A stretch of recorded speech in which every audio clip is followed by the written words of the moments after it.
Hello friends, welcome to MH education lab.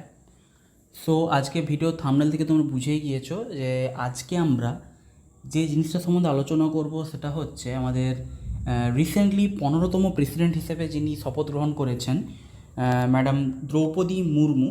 তো ওনার সম্বন্ধে আমরা একটু জিনিসপত্রগুলো জানবো।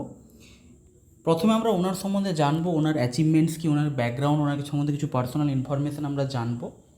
তারপর আমরা প্রেসিডেন্ট সম্বন্ধে মানে এমনি ওভারঅল এমনি প্রেসিডেন্ট যে চ্যাপ্টারটা আছে আমাদের পলিটিতে, তার রিলেটেড যে বিভিন্ন আর্টিকেলগুলো সেগুলো আমরা একটু শর্টে দেখে নেবো, কারণ সব ধরনের জিনিসই দরকার। আমার স্ট্যাটিক যেমন দরকার, ডাইনামিক জিনিসটাও দরকার, সবই দরকার, তো দুটোই আমরা দেখব। এবং এটা কিন্তু তোমরা জেনে রাখো যে বা নিশ্চিত থাকতে পারো যে আগামী দিনে কিন্তু এইটার উপর মানে দ্রৌপদী মুর্মু ম্যাডামের উপর কিন্তু কোশ্চেন আসবেই আসবে। কারণ রিসেন্টলি উনি দেখো নতুন একজন প্রেসিডেন্ট হয়েছেন, সেটা যেমন একটা বড় ব্যাপার, তার সঙ্গে ওনার কিন্তু আরও বেশ একটা বড় জিনিস হচ্ছে যে উনি প্রথম মহিলা ট্রাইবাল রাষ্ট্রপতি। তো এটা কিন্তু একটা বিরাট ব্যাপার। তো সেটা সম্বন্ধে তাই ওনার সম্বন্ধে তো তোমাদের ভালো করে জানতেই হবে এবং এখানে কিন্তু কোশ্চেন আসবে। এবং আমি চেষ্টা করব পরবর্তী ক্ষেত্রে তোমাদেরকে যদি পারি আমি এই প্রেসিডেন্সিয়াল যে ইলেকশান হয় সেই প্রেসিডেন্সিয়াল ইলেকশান সম্বন্ধে আমি তোমাদেরকে বেশ কিছু ইনফরমেশান দেবো। দেখো রিসেন্ট এরপরে দেখবে কিছুদিনের মধ্যে আমাদের হবে ভাইস প্রেসিডেন্ট যে আছে, ভাইস প্রেসিডেন্টের ইলেকশান হবে। তখন আমি ভাইস প্রেসিডেন্ট যিনি হবেন সেই সম্বন্ধেও বলবো, যেখানে আমাদের বর্তমান পশ্চিমবঙ্গের রাজ্যপাল ধনকর স্যার আছেন, তোমরা সকলে যেন নমিনেটেড আছেন উনি। তো যিনি জিতবেন, যখন জিতবেন, যিনি হবেন, তখন সেটা সম্বন্ধে তোমাদেরকে জানিয়ে দেওয়া হবে যে ভাইস প্রেসিডেন্ট কে হবে। এবং এই প্রেসিডেন্টের পরে ভাইস প্রেসিডেন্টের ইলেকশানটাও মিটে গেলে আমি চেষ্টা করব তোমাদেরকে এদের দুজনেরই ইলেকশান প্রসিডিওর কীরকম হয় সেটা সম্বন্ধে একটা লেকচার দেওয়ার। কারণ এইগুলো থেকে কিন্তু এখন কারেন্ট টপিক হিসাবে কোশ্চেন আসতে পারে, প্রিলিতে না হলেও মেন্সে এসে যেতে পারে। তোমাদের আপকামিং যে মেন্স হবে 22-এর, সেখানে কিন্তু কোশ্চেন দিয়ে দিতে পারে। মেন্সে এইভাবেই কোশ্চেন পিক আপ হয়। আর এই প্রেসিডেন্টের ইলেকশন প্রসিডিওরটা কিন্তু আমি জানি একটু একটু কঠিন খটোমটো ব্যাপার, তোমরা অনেকে জিনিসগুলো জানো না। আমাদের পেড কোর্সে যারা আছো তারা হয়তো জানবে, কারণ পেড কোর্স স্টুডেন্টদেরকে আমি ইলেকশন চ্যাপ্টারে এই জিনিসটা ভালো করে পড়িয়েছি। কিন্তু যারা এখানে আছে তাদেরকেও পড়াতে হবে, তো তাদেরকেও আমি জিনিসটা বলে দেবো। ঠিক আছে, তো এবার শুরু করা যাক। দেখো প্রথমত যে জিনিসটা আমাদের বুঝতে হবে সেটা হচ্ছে যে আমাদের যিনি আছেন দ্রৌপদী মুর্মু ম্যাডাম, তো উনি হচ্ছেন কি বললাম প্রথমেই যে আমাদের 25শে জুলাই 2022-এ উনি কী করেছেন, 15তম ভারতের প্রেসিডেন্ট হিসাবে শপথ গ্রহণ করেছেন। এবং ওনার অপোজিশনে গিয়েছিল যশবন্ত সিনহা। ঠিক আছে, joint অপোজিশনস nominee for the top constitutional job. তো ওনার অপোজিশনে গিয়েছিল, তার নামটা ওনাকে জানতে হবে, তোমাদেরকে জানতে হবে কে, যশবন্ত সিনহা। দ্রৌপদী মুর্মু এর আগে কোথায় ছিলেন, এর আগে হচ্ছে উনি উড়িষ্যার ময়ূরভঞ্জ ডিস্ট্রিক্টের রায়নগরের ট্রাইবাল লিডার ছিলেন। এবং প্রেসিডেন্সিয়াল ইলেকশন জেতার পরে ইনি কী হয়েছেন, ইনি হচ্ছেন ফার্স্ট ট্রাইবাল এবং ওভারঅল সেকেন্ড ওমেন হয়েছেন কি আমাদের রাষ্ট্রপতি হিসেবে। প্রথম মহিলা রাষ্ট্রপতি গিয়েছিলেন প্রতিভা পাটিল, দ্বিতীয় মহিলা রাষ্ট্রপতি হলেন দ্রৌপদী মুর্মু এবং প্রথম ট্রাইবাল মহিলা রাষ্ট্রপতি হলেন দ্রৌপদী মুর্মু। তো এটা একটা বললাম না যে এটা মানে এটা এই যে ফ্যাক্টটা যে একজন ট্রাইবাল মহিলা রাষ্ট্রপতি হয়েছেন, এটা কিন্তু একটা বিরাট ব্যাপার। এটা কিন্তু তোমাদের মানে কী বলো, এই জিনিসটা কিন্তু আমাদের ভারতীয় হিসেবে খুব গর্বিত হওয়া উচিত যে আমাদের এখানে কিন্তু মানে মহিলাদেরকে সমস্ত আমাদের এখানে দেখো, আমাদের এখানে মহিলা রাজ্যপাল আছেন, মহিলা রাষ্ট্রপতি আছেন, মহিলা প্রধানমন্ত্রী আছেন, মহিলা মুখ্যমন্ত্রী আছেন, যত ধরনের পোস্ট হয় সব জায়গায় মহিলা MLA আছেন, যত ধরনের পোস্ট হয় সব জায়গাতে আমাদের ওভারঅল ভারতে বলছি, সব পোস্টে কিন্তু মহিলারা থেকেছেন বা এখনও আছেন, ঠিক কি না? এবং অনেকেই আছেন বেশ ভালো ভালো সিগনিফিক্যান্ট কাজ করেছেন। এই দিক দিয়ে কিন্তু ভারতবর্ষ অনেক এগিয়ে। এই মানে তোমার যেগুলোকে আমরা তথাকথিত ওয়েস্টার্ন কান্ট্রিজ বলি, আমেরিকা, ইউরোপ, সেখানেও কিন্তু তুমি যদি ভালো করে দেখো বা তাদের যদি হিস্ট্রি ঘেঁটে দেখো, এত বেশি মহিলা পলিটিশিয়ান বা মহিলা মিনিস্টার কিন্তু সেখানে নেই। বিশেষ করে আমেরিকা কিন্তু এইসব বিষয়ের দিক দিয়ে অনেকটাই পিছিয়ে আছে, যেটা মানে আমেরিকানরাও অনেক জায়গায় বলেছে যে না, এইসব দিক দিয়ে কিন্তু আমাদের ভারতের কাছ থেকে শেখা উচিত, যে ভারতে কিন্তু মহিলাদেরকে অনেক বেশি পোস্ট দেওয়া হয়, আর্মি বলো বা যে কোনো পলিটিক্যাল পোস্ট বলো বা এই ধরনের সম্মানজনক পদ বলো। তো এটা কিন্তু আমাদের ভারতীয় হিসেবে খুব গর্বের বিষয় যে শুধুমাত্র মহিলা নন, একজন ট্রাইবাল মহিলাকেও আমরা কিন্তু রাষ্ট্রপতির পদটা দিতে পাচ্ছি। ওকে, তো এবার দেখো ওনার সম্বন্ধে পার্সোনাল ইনফরমেশান কিছু জেনে নেওয়া যাক। যে ওনার জন্ম হয়েছিল কবে, সেটা হচ্ছে জুন 20, 1958-তে। বার্থ প্লেস এই যে উপরবেদা, ময়ূরভঞ্জ, উড়িষ্যা, ওখানে উনি ছিলেন। 64 বছর বয়স ওনার। হ্যাঁ, আরেকটা জিনিস, উনি কিন্তু আমাদের ইয়াংগেস্ট প্রেসিডেন্ট হয়েছেন, এটাও একটা তোমাদের মাথায় রাখতে হবে যে উনি আমাদের ইয়াংগেস্ট প্রেসিডেন্ট হয়েছে এখনও অবধি।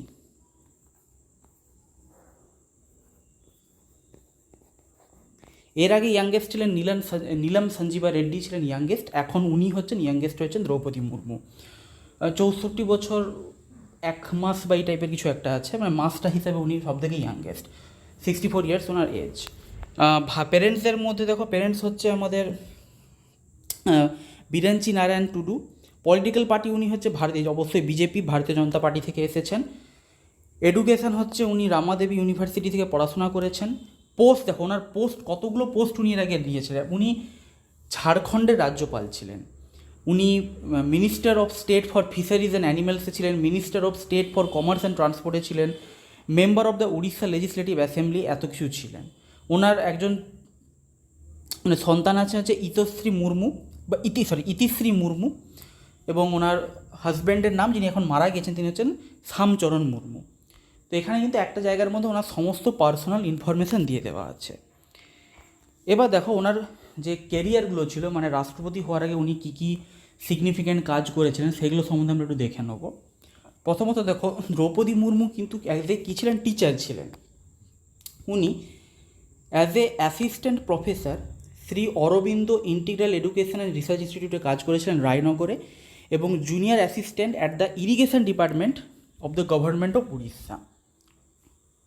ঠিক আছে, এখানে মানে উনি কিন্তু গভর্নমেন্ট জব করেছেন, টিচার ছিলেন। তারপরে ওনার পরবর্তী ক্ষেত্রে কী হয়, পলিটিক্যাল কেরিয়ার শুরু হয়। পলিটিক্যাল কেরিয়ারে উনি প্রথমে কী করেছিলেন যে 1997 সালে উনি বিজেপিতে জয়েন করেন এবং আমাদের রায়নগর নগর পঞ্চায়েতে কাউন্সিলর হিসেবে ইলেক্টেড হয়েছিলেন। 2000 সালে উনি ওই রায়নগর নগর পঞ্চায়েতেই চেয়ারপারসন হয়ে যান, এবং তারপরে উনি কিন্তু বিজেপির শিডিউল ট্রাইব যে মোর্চা আছে সেখানে ন্যাশনাল ভাইস প্রেসিডেন্ট হিসেবে উনি কাজ করেছেন।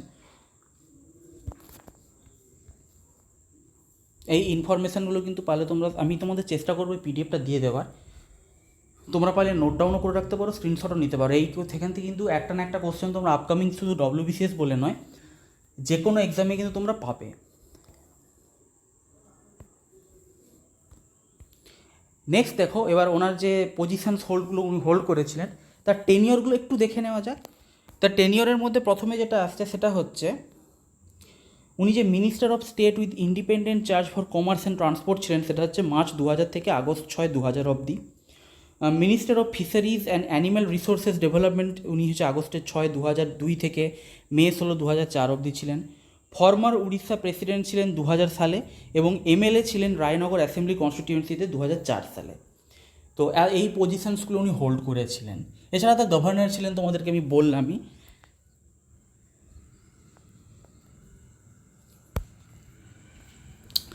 এবার দেখো, গভর্নর হিসেবে উনি যে কাজটা করেছিলেন, তো এখানে তোমাদের হচ্ছে মে মাসের 18-তে 2015-তে উনি ঝাড়খণ্ডের প্রথম মহিলা গভর্নর হয়েছিলেন। এটা দেখো কতগুলো ইম্পর্টেন্ট পয়েন্ট বেরিয়ে আসছে।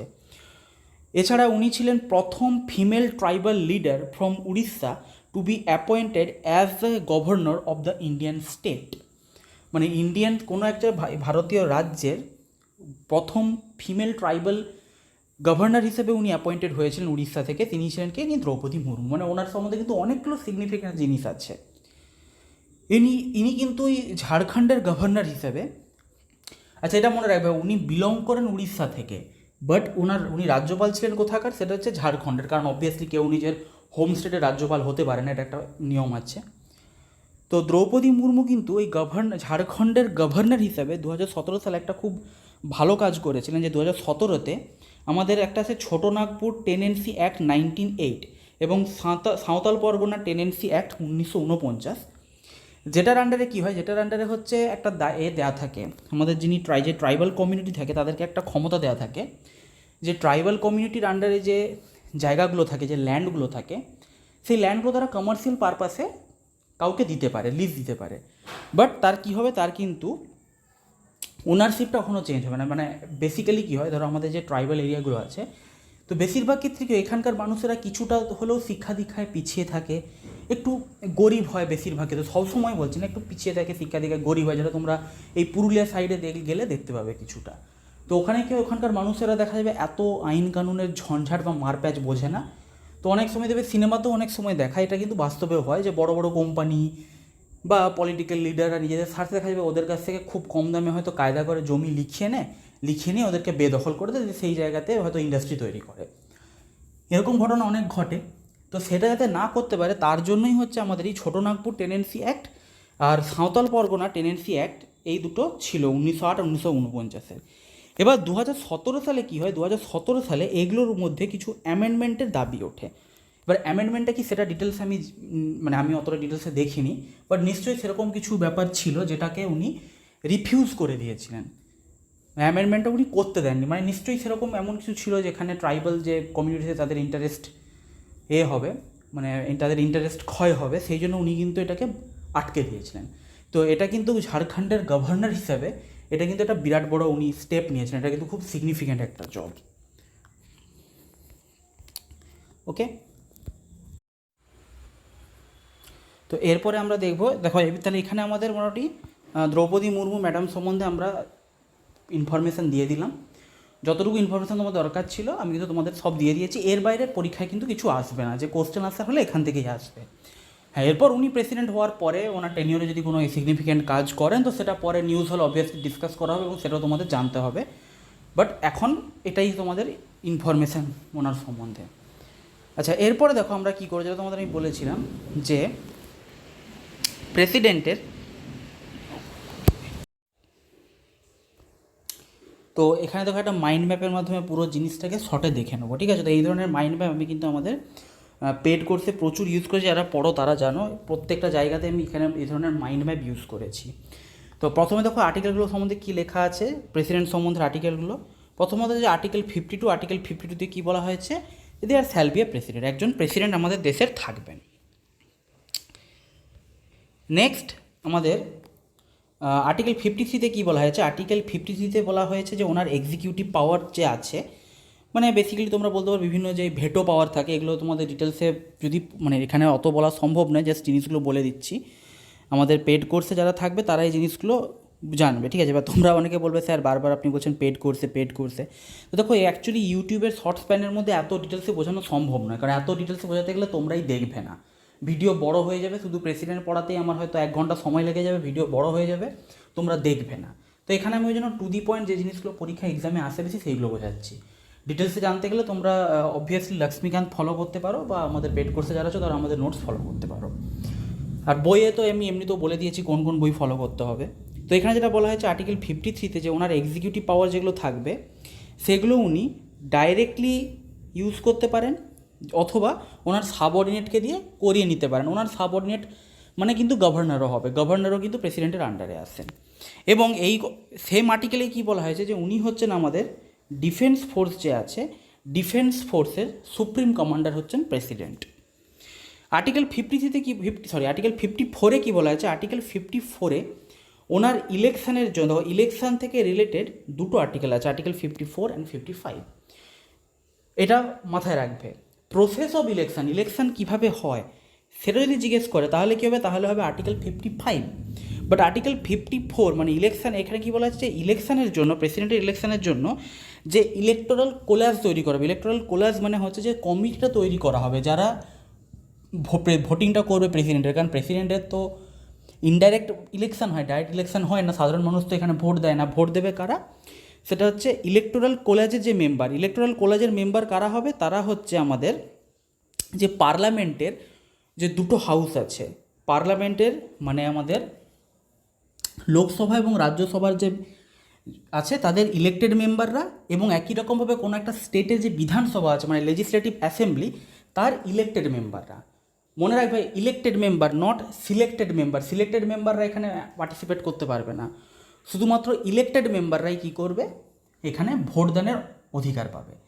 এই জন্য বলা ইনডাইরেক্ট, কারণ দেখো ইলেক্টেড মেম্বার যারা, তারা কি, তারা সাধারণ মানুষের ইলেকশানে জিতে ইলেক্টেড হয়ে গেছে, তারা প্রেসিডেন্টকে চুজ করছে, মানে ইনডাইরেক্টলি সাধারণ মানুষ করছে, বাট ডাইরেক্টলি নয়, ডাইরেক্টলি সাধারণ মানুষ ভোট ক্যাস্ট করতে পারছে না। তো এই ইলেকটোরাল কোলাজটার সম্বন্ধে কোথায় বলা আছে, আর্টিকেল 54-এ বলা আছে। এটাতে কিন্তু কোশ্চেন আসে যে কারা কারা পার্টিসিপেট করতে পারবে। আর আর্টিকেল 55-এ কী বলা হয়েছে, আর্টিকেল 55-এ বলা হয়েছে ইলেকশন প্রসেস সম্বন্ধে। তো প্রসেস অফ ইলেকশানটা তোমরা এখানে যতটা পারো দেখে নাও, যে লেখাটা আছে। আমি তোমাদের কী বললাম পরে আমি তোমাদের বোঝাবো। কারণ প্রেসিডেন্ট এবং ভাইস প্রেসিডেন্টের ইলেকশন একই রকম প্রসেস থাকে এবং ইলেকশনের প্রসেসটা অবভিয়াসলি একটু খটোমটো প্রসেস, অনেক ব্যাপার থাকে। তো ভাইস প্রেসিডেন্টের ইলেকশনটা মিটে যাক, আমি ভাইস প্রেসিডেন্টের উপর একটা ক্লাস নিয়ে আসবো এবং ইলেকশন প্রসিডিওরের উপর একটা ক্লাস নিয়ে আসবো। বা যদি দেখি ভাইস প্রেসিডেন্টের ইলেকশানে খুব বেশি দেরি হচ্ছে, তাহলে আমি আগে ইলেকশন প্রসিডিওরের লেকচারটা দিয়ে দেবো, তারপর ভাইস প্রেসিডেন্ট কমপ্লিট হয়ে গেলে, ভাইস প্রেসিডেন্টের ইলেকশন হয়ে গেলে ভাইস প্রেসিডেন্টের উপর লেকচারটা দেবো, ঠিক আছে। তারপরে হচ্ছে আর্টিকেল 56-এ কী বলা হয়েছে দেখে নেওয়া যাক। আর্টিকেল 56-এ বলা হয়েছে ওনার টেনিওর বা টার্ম সম্বন্ধে, যে ওনার টার্ম কী হবে, উনি হচ্ছে জবে ঢুকবেন তারপরে 5 বছর অবধি উনি অফিসে থাকতে পারবেন। উনি রেজিগনেশন দিতে পারেন, সেটা কাকে দেবেন, ভাইস প্রেসিডেন্টকে ওনার রেজিগনেশন দেবেন। ইমপিচমেন্টের থ্রু দিয়ে ওনাকে বের করা যেতে পারে, যেটা হচ্ছে আর্টিকেল 61-এর আন্ডারে আসে। এটাও একটা বিরাট ইম্পর্ট্যান্ট কোশ্চেন, পরীক্ষায় বারবার আসে। ইমপিচমেন্ট প্রসিডিওরটা আমি ইলেকশন প্রসিডিওর পড়ানোর সময় বলে দেবো, ঠিক আছে। মানে উনি যদি কনস্টিটিউশনকে ভায়োলেট করেন, একমাত্র সেই গ্রাউন্ডেই কী করা যেতে পারে, ওনাকে ইমপিচ করা যেতে পারে আর্টিকেল 61 অনুযায়ী। আর যদি কোনো রকমভাবে রিমুভিং না হয়, তাহলে কী হবে, যতক্ষণ না নেক্সট প্রেসিডেন্ট আসছেন ততক্ষণ অবধি উনি ওনার অফিস সামলাবেন। আর আর্টিকেল 57-এ কী বলা হয়েছে, যে কোনো প্রেসিডেন্ট কী হয়, এলিজিবল ফর রি ইলেকশন, মানে একজন দুবার প্রেসিডেন্ট হতে পারে, 2 টার্মের জন্য প্রেসিডেন্ট হতে পারে। আর এখানে একটা মনে রাখবে যে আমাদের কিন্তু ভারতে ওই প্রেসিডেন্ট কবার হবে তার সেরকম কোনো লিমিট নেই, যেমন আমাদের আমেরিকাতে লিমিট আছে, 2বারের বেশি হতে পারবে না। ওই জন্য বারাক ওবামা সরে গেল, নাহলে বারাক ওবামা যদি লিমিট না থাকতো, বারাক ওবামা কিন্তু হতো, ট্রাম্প হতে পারতো না। এবার দেখো আর্টিকেল 58-এ কী বলা হচ্ছে। আর্টিকেল 58-এ বলা হয়েছে ওনার কোয়ালিফিকেশান সম্বন্ধে, যে প্রেসিডেন্ট হতে গেলে তার কী কী কোয়ালিফিকেশান দরকার হয়। প্রথমত কী হতে হবে, এই জায়গাটা একটু জুম করে দেখো, এখানে খুব সুন্দরভাবে কীভাবে মাইন্ড ম্যাপ কাজ করে, মনে রাখার সুবিধা হয়। প্রথমত কী হতে হবে, ওনাকে ইন্ডিয়ান সিটিজেন হতে হবে, এজ 35 বছরের বেশি হতে হবে, ওনাকে কোয়ালিফাইড হতে হবে কিসের জন্য, member of the house of people, মানে লোকসভার যে ইলেকশান হয়, সেই লোকসভা ইলেকশানে লড়তে গেলেও কিছু হচ্ছে ক্রাইটেরিয়া দরকার, এমনি এমপি হওয়া যায় না। তো সেই এমপির ক্রাইটেরিয়াগুলোকে ওনাকে আগে ফুলফিল করতে হবে, সেটাকে কোয়ালিফাইড করতে হবে, 35 বছরের বেশি বয়স হতে হবে এবং অবভিয়াসলি ইন্ডিয়ান সিটিজেন হতে হবে। তবে গিয়ে কী হবে, তবে গিয়ে উনি এলিজিবল হবেন আমাদের প্রেসিডেন্ট হওয়ার জন্য। আচ্ছা, নেক্সট যে জিনিসটা আমরা দেখব সেটা হচ্ছে আর্টিকেল 58-এ দেখো বলা হয়েছে, আর্টিকেল 58-এ একটা জিনিস বলা হয়েছে যে উনি কখন নট এলিজিবল হবেন, এলিজিবিলিটি কোনার থাকবে না কখন প্রেসিডেন্ট হিসাবে। সেটা হচ্ছে উনি যদি কোনো অফিস হোল্ড করেন, অফিস অফ প্রফিট হোল্ড করেন, মানে যেখান থেকে উনি স্যালারি পাবেন, এরকম অফিস অফ প্রফিট হোল্ড করেন, কার আন্ডারে, সেটা হচ্ছে গভর্নমেন্ট অফ ইন্ডিয়া বা কোনো স্টেট গভর্নমেন্ট বা কোনো লোকাল আদার অথরিটি। প্রাইভেট জব করলে সেটা আলাদা ব্যাপার, সেটা আমাদের দেখার দরকার নেই, প্রাইভেট জব করেন ঠিক আছে। বাট কোনো গভর্নমেন্ট জব করলে, মানে গভর্নমেন্ট অফ ইন্ডিয়া বা স্টেট গভর্নমেন্ট আন্ডারে যদি কোনো অফিস অফ প্রফিট উনি হোল্ড করেন, সেক্ষেত্রে উনি কী হয়ে যাবেন, ডিসকোয়ালিফাইড হয়ে যাবেন। এখানেও একটা এক্সেপশান আছে, কি এক্সেপশান হচ্ছে, একমাত্র যদি উনি কী করেন, যদি উনি অলরেডি প্রেসিডেন্ট থাকেন বা ভাইস প্রেসিডেন্ট থাকেন বা কোনো গভর্নর বা মিনিস্টার হন, মানে এমনি অফিসার হলে হবে না, বাট উনি যদি ইউনিয়ন বা স্টেট মিনিস্টার হন, রাজ্যপাল হন, উপরাষ্ট্রপতি হন বা আগে রাষ্ট্রপতি হয়েছিলেন, কারণ রাষ্ট্রপতি যেহেতু রি ইলেকশনের জন্য এলিজিবল, এইগুলো এক্সেপশান। এই ধরনের পদ হোল্ড করলে কিন্তু উনি কী করতে পারেন, উনি রাষ্ট্রপতি হতে পারেন, কেউ আটকাতে পারবে না। যেমন আমাদের দ্রৌপদী মুর্মু, উনি তো দেখলেন উনি নিজেও রাজ্যপাল ছিলেন, তারপর রাষ্ট্রপতি হয়েছেন। তো এইগুলো এক্সেপশান। এইগুলো ছাড়া অন্য কোনো যদি উনি গভর্নমেন্ট বা সেন্ট্রাল বা স্টেট গভর্নমেন্টের যদি জব করেন, তাহলে কিন্তু এলিজিবল হবেন না। সেক্ষেত্রে ওনাকে কী করতে হবে, সেক্ষেত্রে ওনাকে আগে রেজিগনেশন দিতে হবে, তারপরে উনি ইলেকশনের জন্য এলিজিবল হবেন। নেক্সট আর্টিকেল 59-এ কী বলা হয়েছে দেখো,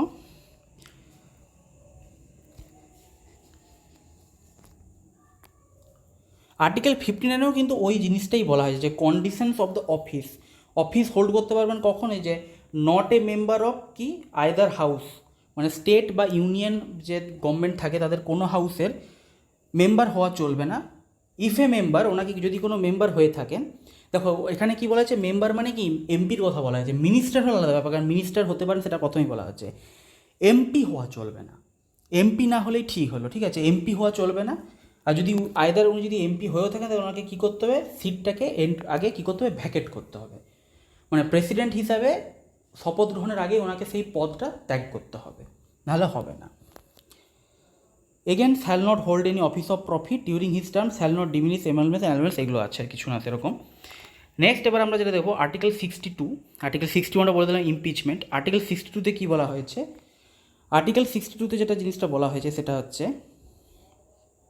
যদি দেখা যায় যে ওনার before the expiration of term, মানে 5 বছর কমপ্লিট হওয়ার আগেই যদি কোনো কারণে কী হয়, ওনার অফিস ভ্যাকেন্ট হয়ে যায়, মানে মারা গেলেন বা অস্বাভাবিকভাবে অসুস্থ, উনি করতে পারছেন না, তখন কি করতে হবে? তখন অতি অবশ্যই আবার রি ইলেকশন করতে হবে। এবং সেই ইলেকশনটা কখন করতে হবে? সেটা হচ্ছে shall be held within 6 months from the occurrence of vacancy.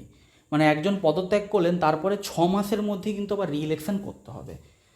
যদি হচ্ছে কোনো কারণে কি হয় আমাদের, মানে ততদিন সেই 6 মাস অবধি কী হয়, 6 মাস অবধি হচ্ছে যেটা ভাইস প্রেসিডেন্ট থাকে, উপরাষ্ট্রপতি, উপরাষ্ট্রপতি হচ্ছে রাষ্ট্রপতির কাজ সামলাবে। কিন্তু তারপর 6 মাসের মধ্যে কিন্তু অতি অবশ্যই কী করতে হবে? রি ইলেকশন করতে হবে। Have a nice day and all the best for all of your upcoming exams. Thank you.